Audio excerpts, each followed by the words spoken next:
Saúdo a todos vocês que estão acompanhando essa transmissão pelo canal da igreja. Como bem falou o reverendo Edson anteriormente, o desejo do nosso coração é estar junto com os irmãos, congregando e adorando. Por isso, oramos e ansiamos para que, no mais breve período de tempo, o Senhor nos dê esta graça.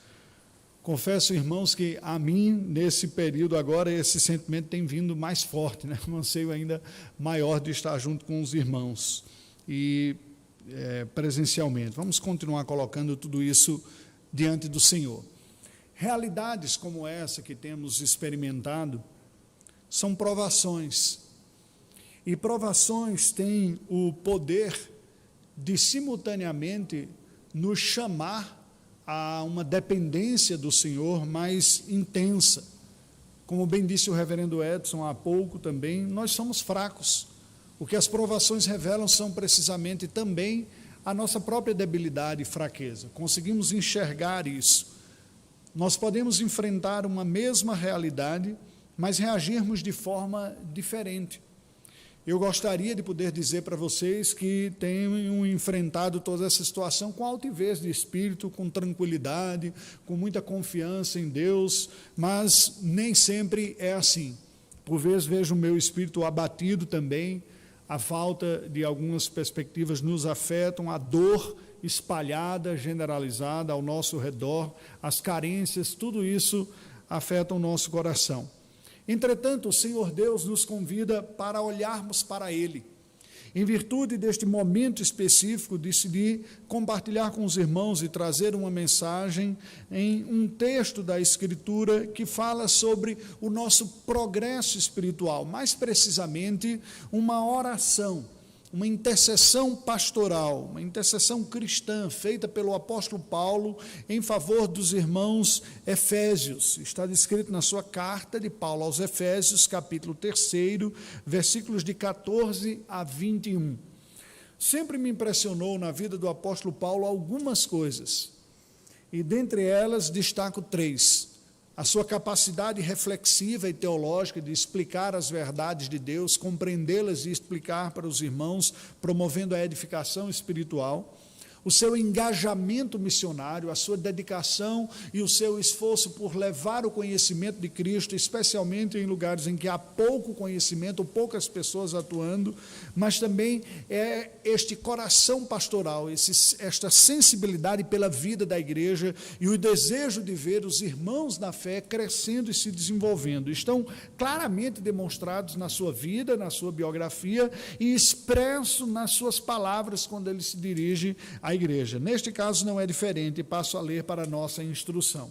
Efésios capítulo 3, versículos de 14 a 21, que nos diz: Por esta causa me ponho de joelhos diante do Pai, de quem toma o nome toda a família, tanto no céu como sobre a terra, para que, segundo a riqueza da sua glória, vos conceda que sejais fortalecidos com poder, mediante o seu Espírito no homem interior, e habite assim Cristo no vosso coração pela fé, estando vós arraigados e alicerçados em amor, a fim de poderdes compreender com todos os santos qual é a largura e o comprimento e a altura e a profundidade, e conhecer o amor de Cristo, que excede todo o entendimento, para que sejais tomados de toda a plenitude de Deus.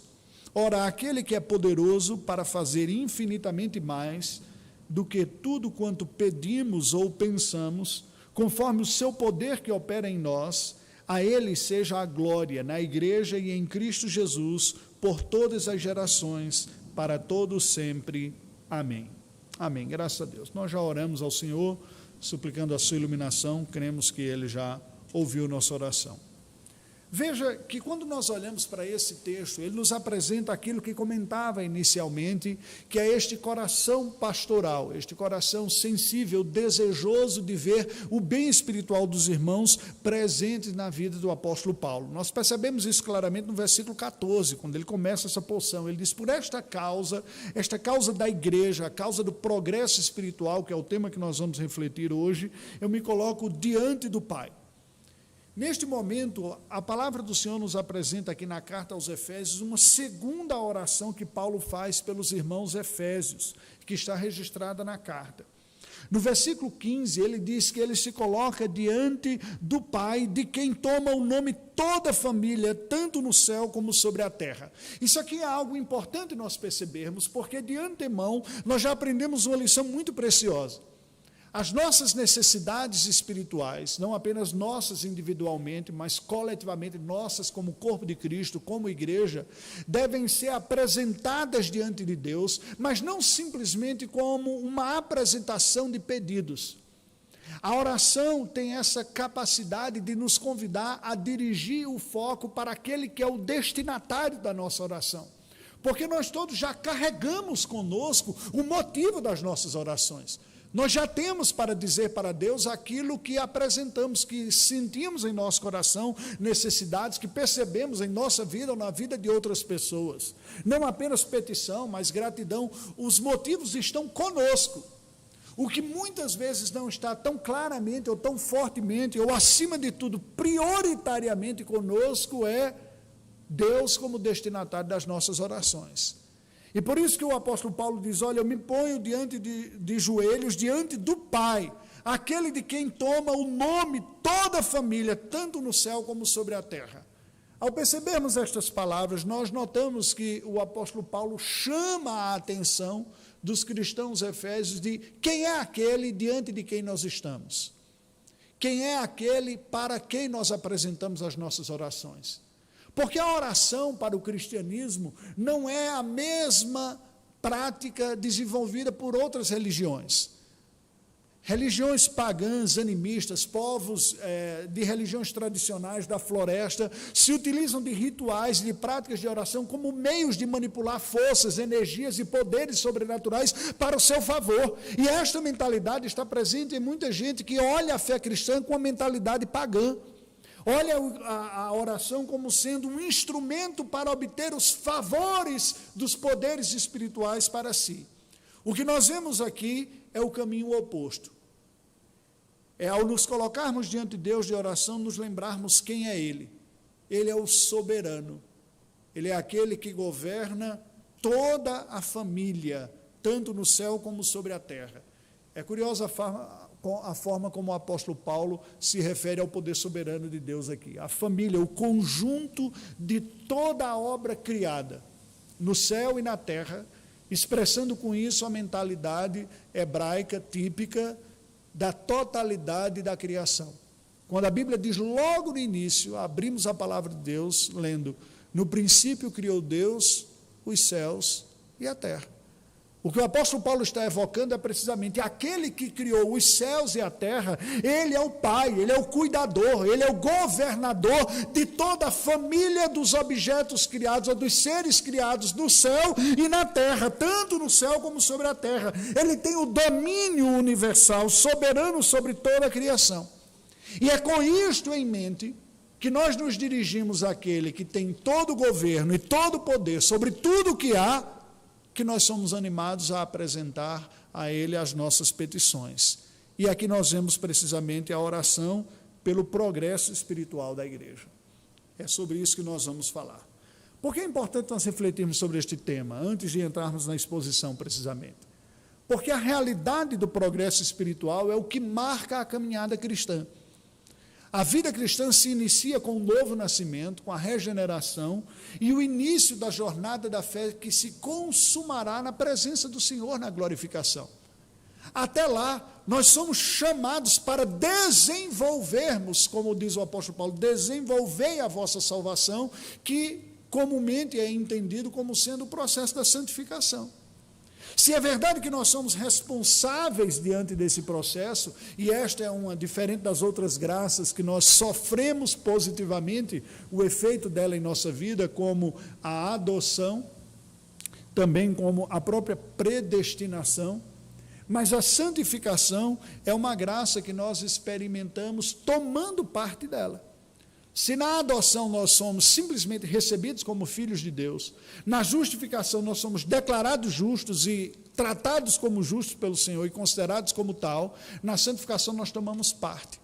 E isso é um progresso, e é precisamente por este progresso espiritual que o apóstolo Paulo está a orar aqui. Vejamos como ele apresenta esta petição. Nos versículos 16 e o início do versículo 17, nós vemos que a primeira petição pelo progresso espiritual da igreja pode ser resumida na expressão ter Cristo habitando em cada coração. Veja que no versículo 16 ele diz, segundo a riqueza da sua glória, que ele conceda que sejais fortalecidos com poder, mediante o Espírito no homem interior. Segundo a riqueza da sua glória. O desenvolvimento espiritual, portanto, é algo que traz glória a Deus, e é algo que vem como fruto da própria presença gloriosa do Senhor e do propósito de Deus de ser glorificado na vida de pecadores que estão crescendo espiritualmente. Deus é exaltado. É para a riqueza da sua glória, é para que nós manifestemos melhor ao mundo quem Deus é. Entretanto, a fonte verdadeira do progresso espiritual é Deus. Por isso que Paulo diz que, segundo a riqueza da sua glória, conceda que sejais fortalecidos. É uma concessão. Deus é a fonte, é Ele quem nos concede, quem nos dá os recursos, as condições e verdadeiramente o progresso real espiritual de nossa vida. Definitivamente. O Senhor nos entrega tudo o que precisamos perfeitamente em Cristo Jesus para crescermos espiritualmente. Esta é a ideia que está sendo trabalhada aqui. Se por um lado ele diz Deus conceda, e aqui está na voz ativa, na língua grega, o que significa que Deus é esse agente que concede a graça que nós precisamos para o crescimento espiritual. Depois nós vemos que o verbo está na voz passiva, que sejais fortalecidos. Porque é precisamente porque que Deus nos concede, pelo fato de Deus nos conceder a graça necessária, é que nós temos condições de receber a força que vem da parte dele. Não é fruto simplesmente da nossa austeridade, diligência, domínio próprio, determinação, embora tudo isso faça parte da vida cristã. Nós somos chamados para orar, para meditar, para vigiar, para servir, e devemos fazer tudo isso. Mas nenhuma destas coisas tem a virtude inata de produzir crescimento espiritual. É Deus quem concede a real transformação, o real progresso espiritual. E uma vez que nós recebemos esta graça, nós somos crescentemente fortalecidos, diz o texto, com poder.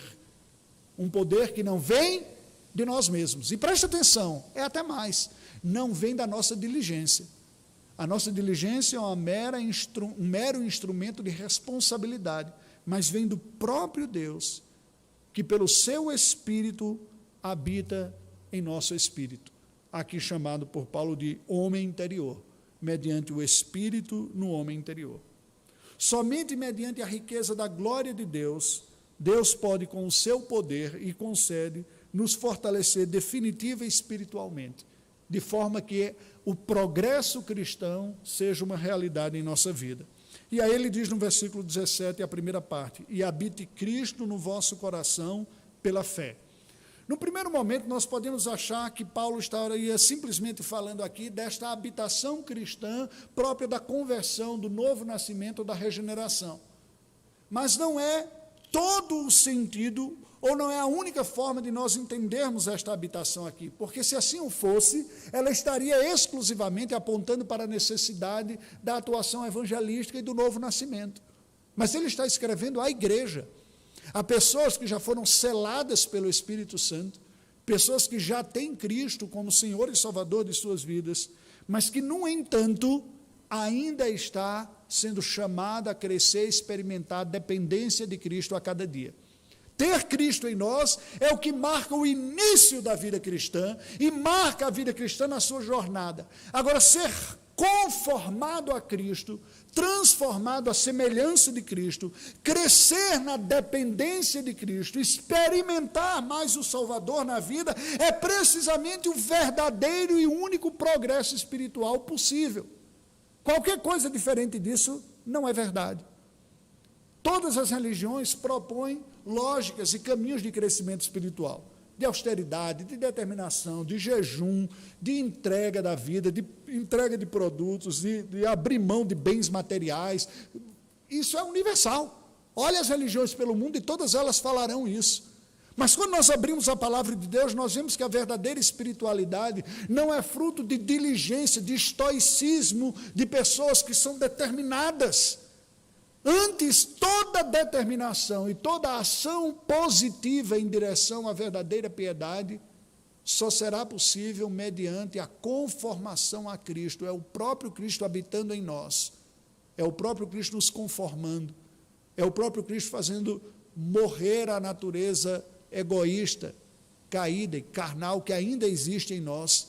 É uma rendição diária, e foi isso que Cristo falou quando disse: alguém quer vir após mim, negue-se a si mesmo, tome a sua cruz e siga-me.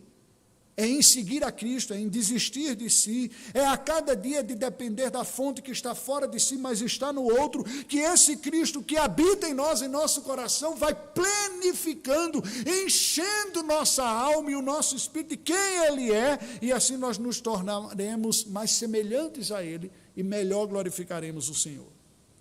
Em consequência da ação inicial da regeneração do Espírito Santo, que veio habitar em nós, que nos concedeu a fé, de tal maneira que Cristo veio a habitar em nós como Senhor de nossa vida, e o Espírito veio a nos selar, é que Cristo está sendo conformado, está sendo formado em nós, e nós vamos sendo conformados a Ele. O ensino que esse texto nos dá é que, sabendo que o poder do Espírito Santo é quem transforma e prepara corações de pecadores para não apenas receber a Cristo, mas também crescer na dependência de Cristo, um ato de verdadeira fé, de confiança e rendição, é que Paulo intercede em favor da igreja do Senhor. E esta deve ser nossa oração também, em favor da nossa própria vida. Quando passamos por circunstâncias difíceis, em que parece que nós não damos conta de seguir confiando, de ter a motivação de responder com amor e graça às lutas e aos baques que a vida nos dá, de reagir com graça aos insultos e às dificuldades, aos obstáculos, de seguir adiante quando tudo parece que nos segura, é precisamente nesta hora que nós dizemos: Senhor, és Tu em mim, é o Teu Espírito em mim, é o Teu Filho em mim, eu preciso mais do Senhor, menos de mim mesmo, é a Tua força em mim.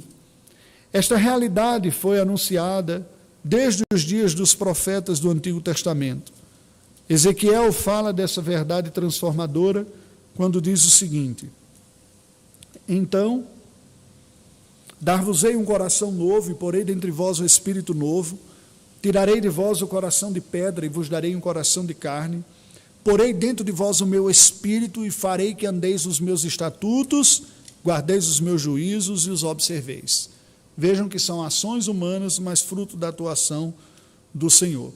Ou João, escrevendo no seu evangelho, falando dessa habitação de Cristo, desta transformação da presença de Cristo em nós, nos diz o seguinte: mas a todos quanto receberam, deu-lhes o poder de serem feitos filhos de Deus, a saber, os que creem no seu nome, os quais não nasceram do sangue, nem da vontade da carne, nem da vontade do homem, mas de Deus. Mas não apenas um novo nascimento. O Senhor Jesus, registra João ainda um pouco mais adiante, vai falar sobre a importância dessa dependência de fé constante. Não se turbe o vosso coração, credes em Deus e crede também em mim. Quem não me ama, não guarda as minhas palavras, e a palavra que estás ouvindo não é minha, mas do meu Pai que me enviou.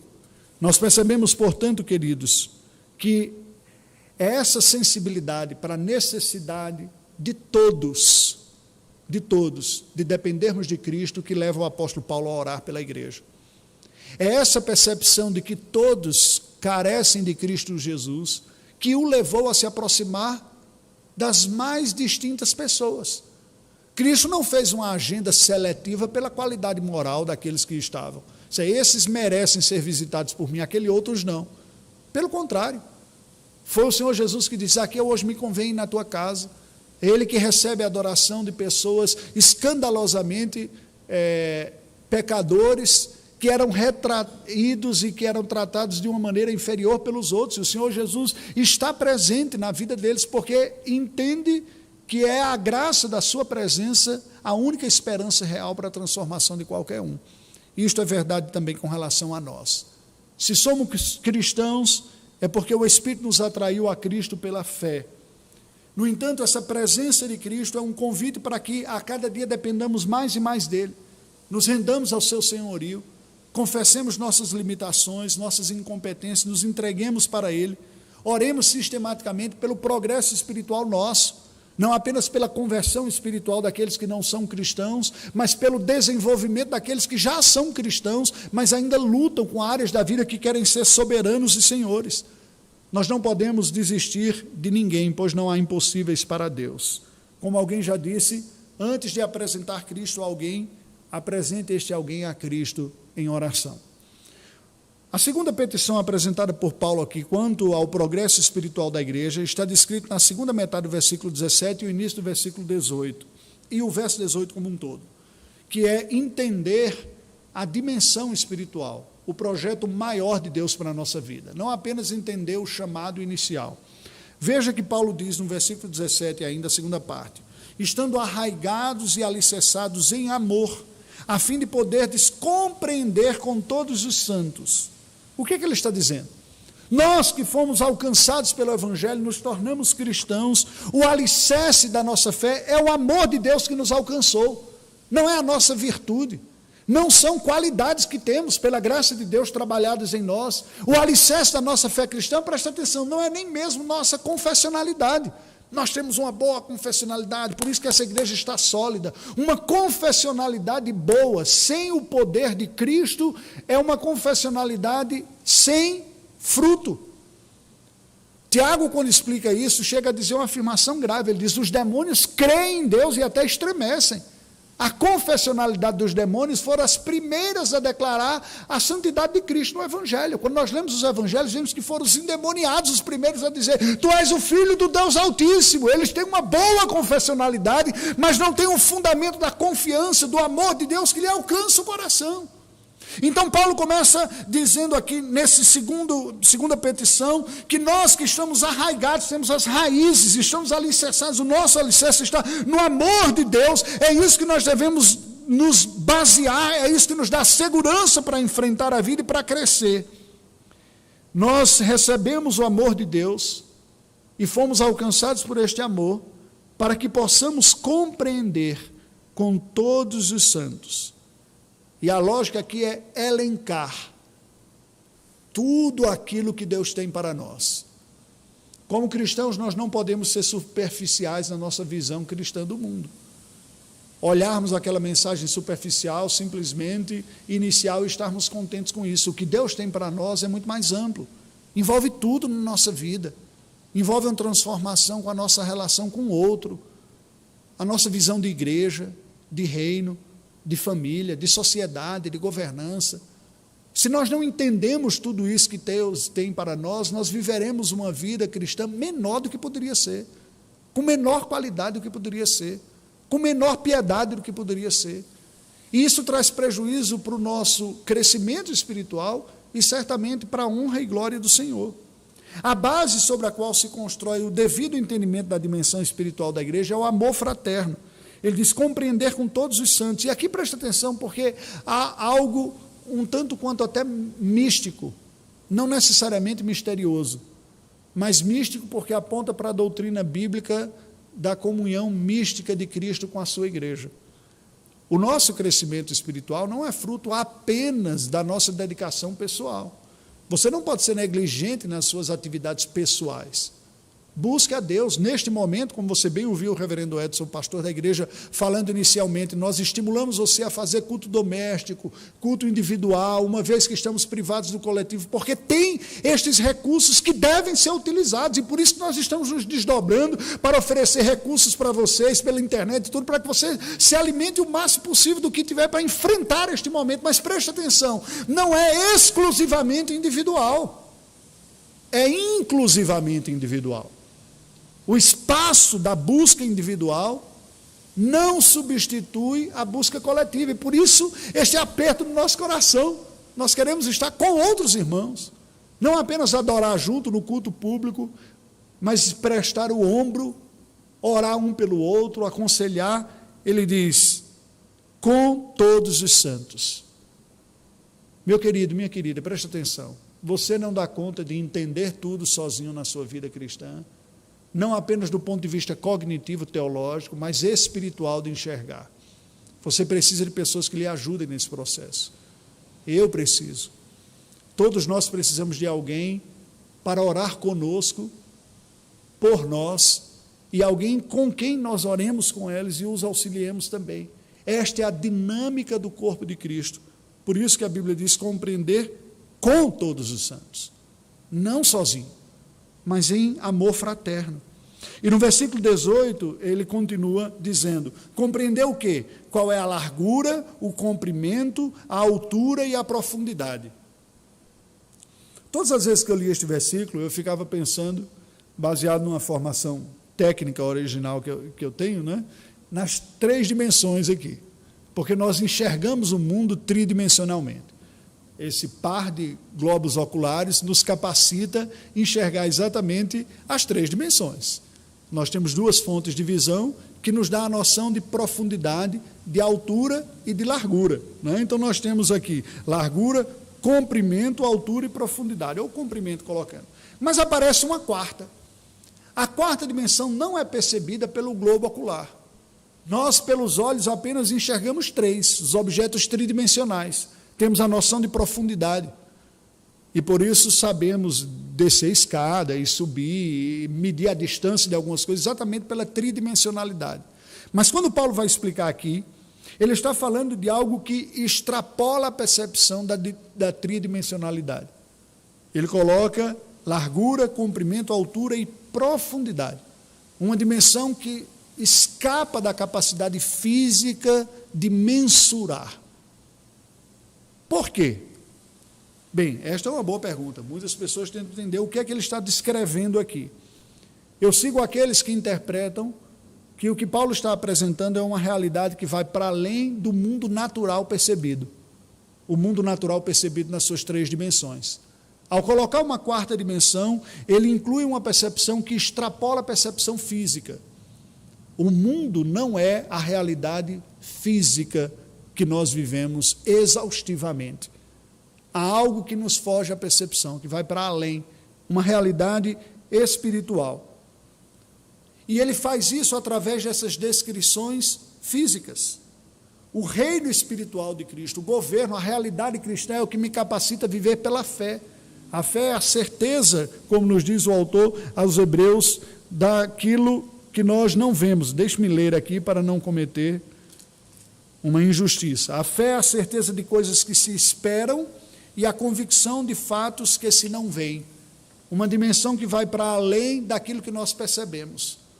Se nós reduzirmos a interpretação da vida, preste atenção, aquilo que eu consigo explicar fisicamente, eu perco de vista simplesmente Deus, a maior realidade que há. O ser eterno, infinito e majestoso, que é apresentado na Escritura Sagrada como sendo essencialmente Espírito. É neste sentido que nós somos chamados a crescer juntamente com a igreja na compreensão do reino de Deus, da vontade do Senhor, da realidade espiritual que transcende o mundo físico que nós percebemos. O devido entendimento das questões espirituais é dado a se conhecer dentro do ambiente da comunhão do corpo de Cristo. É isso que Paulo está falando aqui, com todos os outros cristãos. Porque aquilo que eu percebo, eu compartilho com o outro. Mas aquilo que eu não consigo notar, e que um outro irmão em Cristo nota, ele me ajuda a perceber. E é assim que nós experimentamos edificação mútua. É assim que nós nos aconselhamos uns aos outros. Muitas vezes, ao enfrentar dificuldade na vida, um irmão mais experiente, mais capacitado, nos ajuda a enxergar da maneira cristã a realidade.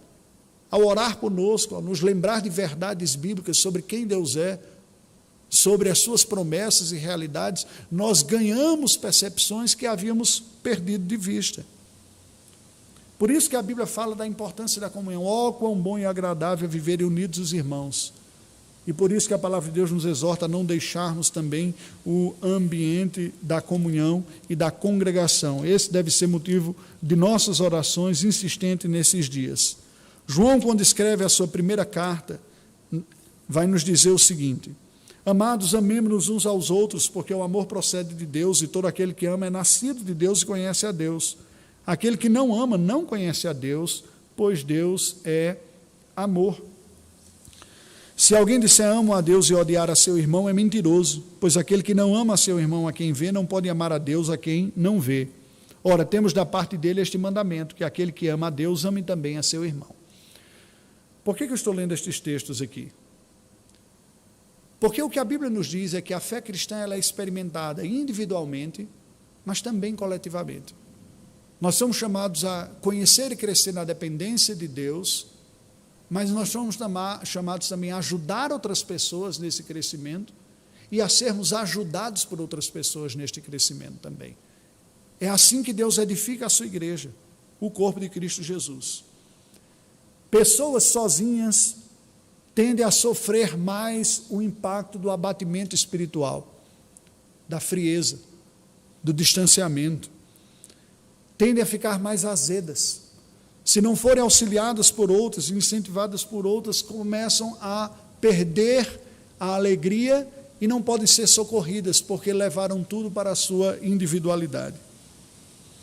Se você, de alguma maneira, experimentou uma palavra rude, dura, uma experiência de desatenção da parte de irmãos, coloque isso diante de Deus. Perdoe, não guarde isso dentro do seu coração. Se você foi motivo da causa de dor na vida de outra pessoa, disse o Senhor Jesus, procure esta pessoa, reconcilie-se, e depois você traz a oferta. Restaure a importância desta comunhão espiritual. Desfrute a igreja, que jamais será perfeita, como você não é perfeito, e eu não sou perfeito também. Mas é precisamente essa igreja que às vezes está tão fraca e fragilizada, que foi amada por Deus eternamente, e por quem Cristo morreu, e em quem Ele habita, e através de quem Ele se manifesta. Busque a comunhão, a proximidade e o serviço. Estimule-se, envolva com outras pessoas, ainda que com algum tipo de limitação, como a gente está vivendo aqui, física, mas não do coração, de contato. Nada substitui esta comunhão dentre todas as relações humanas. E, por fim, orar pelo progresso espiritual da igreja é não apenas pedir que todos venham a ter Cristo crescentemente formado em nossos corações mediante a fé, é não apenas pedir a Deus para que venhamos todos a crescer na compreensão do reino de Deus, na dimensão espiritual da vida, através do amor fraterno e do auxílio mútuo, mas é também pedir para que venhamos a ser cheios da presença divina, numa maior dependência dEle. Olha o que ele nos diz no versículo 19. Ele diz, e conhecer o amor de Cristo, que excede todo o entendimento, para que sejais tomados de toda a plenitude de Deus. Parece aqui uma retroalimentação, você percebe? Porque ele começa orando para que Cristo habite no coração, que tenhamos toda a dimensão do amor de Deus, e aí ele volta a dizer, e conhecer o amor de Cristo, como se estivesse voltando para o início do processo de novo. Porque a vida cristã é precisamente isso. O progresso da vida cristã não é a grande capacidade intelectual, como quem diz, não, deixa que agora eu resolvo. Como se espera de uma criança que vai se tornando adulta, diz, não, agora eu consigo resolver os problemas. A vida cristã, a maturidade consiste em depender mais de Cristo e não ser mais autônomo. E é por isso que quando nós crescemos espiritualmente, nós conhecemos melhor o próprio Cristo e o seu amor fica mais ressaltado diante de nós. Se não é isso que tem ocorrido, há algo profundamente equivocado na sua espiritualidade. Porque Paulo ora dizendo, e assim nós venhamos a definitivamente conhecer melhor, mais profundamente, completamente o amor de Cristo. E isso é inesgotável, porque é infinito como Deus é infinito. A glória de Deus consiste precisamente na soma dos seus atributos. E como Deus é infinito, as suas qualidades são proporcionalmente também infinitas. Só que de todos os atributos de Deus, tem um que Deus chama como adjetivo dele mesmo. A Bíblia diz, Deus é amor. À medida que nós entendemos, experimentamos e contemplamos o amor de Cristo mais e mais, nós crescemos na nossa verdadeira piedade cristã. E é isso que configura a plenitude de Deus em nossa vida. Ele diz, para que sejais tomados de toda a plenitude de Deus. Ser cheios do Espírito está diretamente relacionado a ser esvaziados de autoconfiança. Ser cheio do Espírito, ser tomado da plenitude de Deus, está diretamente relacionado a crescer na compreensão, na experiência e na confiança do amor de Cristo por nós. Somente quem está cheio do amor de Cristo consegue amar como Cristo amou. Somente quem está cheio do Espírito que nos conforma a Cristo consegue caminhar a segunda milha, como ele disse, e viver para a glória de Deus como ele o fez. E é por isso que Paulo está orando pela igreja Efésia, para que ela cresça no entendimento e na contemplação do amor de Cristo, pois é assim que eles seriam cheios da presença de Deus, como nós também. Qual é o ensino desta parte aqui? À medida que nós amadurecemos no entendimento do infinito amor de Cristo, expresso na sua vida e na sua obra, nós vamos sendo cheios da presença do próprio Deus. Nós vamos querer mais de Cristo. Nós vamos entender que é dele que necessitamos mais. Recorreremos mais a ele. Confiaremos menos em nós mesmos e confiaremos mais em Cristo Jesus. Veja que esta verdade deste amor eficaz e transformador já fora predito pelo profeta, quando ele disse: de longe se me deixou ver o Senhor, dizendo, com amor eterno te amei, por isso com benignidade te atraí. Ou o próprio Senhor Jesus, ao falar aos seus discípulos, conforme escreveu João no Evangelho, no capítulo 15, versículo 3, o seguinte: vós já estáis limpo pela palavra que eu vos tenho dito, e ninguém tem maior amor do que este, de dar a alguém a própria vida em favor dos seus amigos. Deus prova o seu amor para conosco pelo fato de ter Cristo morrido por nós, sendo nós ainda pecadores. Preste atenção, olhe para a história da igreja. Quando você ouve a história dos homens de Deus, os santos, aqueles que deram um bom testemunho e deixaram um legado de exemplo, nós perceberemos que todos eles foram pessoas que tiveram consciência da dependência de Deus. Dizia-se de Lutero, quando ele estava com a agenda cheia, que ele dizia: quando a minha agenda está tão cheia, é aí que eu busco mais a Deus em oração, porque ele é o fator resolvedor e solucionador de tudo aquilo que eu necessito. Não apenas ele, David Brainerd, missionário entre indígenas norte-americanos, reformado, lá na Nova Inglaterra, se desgastou profundamente em oração e em dependência a Deus por aqueles por quem ele estava orando e queria evangelizar para trazê-los a Cristo. Assim ocorreu com todos esses heróis, John Wesley, George Miller, o nosso Senhor Jesus Cristo, que não tinha pecado nenhum, buscava Deus intensamente em oração e convivendo também em grupo com os irmãos. Querido, portanto, focalize na sua vida cristã a pessoa de Cristo. Olhe para ele, não apenas como um modelo a ser seguido. É verdade, ele é um modelo a ser seguido, mas não será seguido pelo nosso estoicismo em segui-lo, mas pelo esvaziamento e dependência dele. Senhor, tu em mim. Busquemos ao Senhor. Quando vierem angústias, dúvidas, dificuldades, como estes momentos vêm, estes são convites da graça de Deus para que dependamos mais, para que busquemos mais ao Senhor, para que sejamos fortalecidos com a força que está fora de nós, mas que é capacitadora para a nossa vida. Rememore o tamanho do amor soberano de Deus e incondicional por você, ao ponto de dar o seu próprio Filho Jesus Cristo.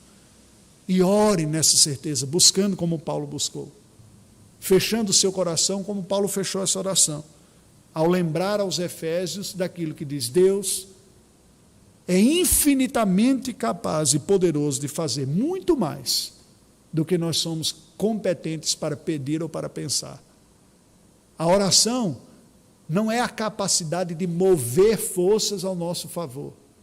A oração é a capacidade de nos colocarmos dependentes daquele que é capaz de fazer muito mais do que a gente pode sequer imaginar, quiçá articular em palavras. Porque ele, pela sua presença, pelo poder que opera em nós, haverá de responder às nossas orações, ainda que falhas, para a glória dele mesmo. É isso que Paulo está dizendo quando diz: aquele que é poderoso para fazer infinitamente mais do que pedimos ou pensamos, segundo o seu poder que opera em nós. A ele seja a glória, na igreja e em Cristo Jesus, por todo sempre. Que a nossa dependência de Deus marque esse progresso, o progresso será percebido cada vez numa dependência maior. E aí Deus vai ser exaltado e glorificado na vida de pessoas que estão sendo conformadas a Cristo. Em momentos como esse, momento de dor, momento de pandemia, momento de desespero da parte de muitos, experimentar essa dependência de Deus é ser usado por Deus também para trazer força, consolo e graça aos outros, do mesmo jeito que temos recebido em nosso próprio coração pelo Senhor. Oremos ao Senhor. Ó Deus bendito, nós estamos diante de Tua presença. Te rendemos graças pelo Teu Filho Jesus Cristo, nosso Redentor, Salvador bendito e amado, a fonte de toda virtude que experimentamos em nossa vida. Dizemos, ó Deus, da nossa necessidade de termos o nosso coração totalmente voltado para Ti, Senhor, de sermos moldados, reformados pela transformação de nossa mente, de nossa alma, do nosso ser, conformados à imagem do Teu Filho Jesus. Que todo esse processo que nós somos chamados para viver de forma ativa, produz em nós uma maior adequação ao Teu Filho, pela experiência da rendição ao Teu próprio Filho. Ajuda-nos a perceber as áreas em que necessitamos nos render, nos arrepender. Perdoa-nos, ó Deus, quando os nossos olhos estão presos na tridimensionalidade da vida, na perspectiva material, e nos esquecemos da realidade que ultrapassa o que os sentidos naturais nos veem, nos comunicam. O Senhor mesmo, infinito, eterno, glorioso, porém Espírito. Ó Deus, dá-nos a graça de sermos fortalecidos por Ti, de fortalecermos outras pessoas, de sermos fortalecidos por Ti através de outras pessoas também, de crescermos na contemplação e na experiência, na confiança, da satisfação, de que se Tu não poupaste o Teu próprio Filho Jesus Cristo, certamente com Ele nos dás tudo o que necessitamos. Vem agora, Senhor, te pedimos novamente, trazendo consolo aos corações doloridos, enlutados, enfermos, desesperançados, desesperados até, angustiados e perdidos. Senhor, pelo poder do Teu Espírito, atrai estas pessoas ao Teu Filho Jesus. A todos nós, Senhor Deus, dá-nos corrigir a visão da nossa mente para o Senhor. Dá-nos a graça de conseguirmos viver a nossa vida da melhor maneira possível e construir da maneira que for possível. Estamos vivendo dias maus, experimentamos riscos neste momento, mas sabedores de que os fios de cabelo de nossa cabeça estão contados, de que todos os dias de nossa vida foram escritos e determinados. Dá-nos a prudência de agirmos com responsabilidade, mas acima de tudo com confiança no Senhor. Livra aqueles que estão em desespero, trazendo um consolo, aliviando a aflição da alma. Dá-nos, ó Deus, a graça de experimentarmos a dependência e o poder do Teu Filho Jesus, transformando e conformando-nos a Ti. É esta oração que fazemos em nome do Teu Filho. Amém.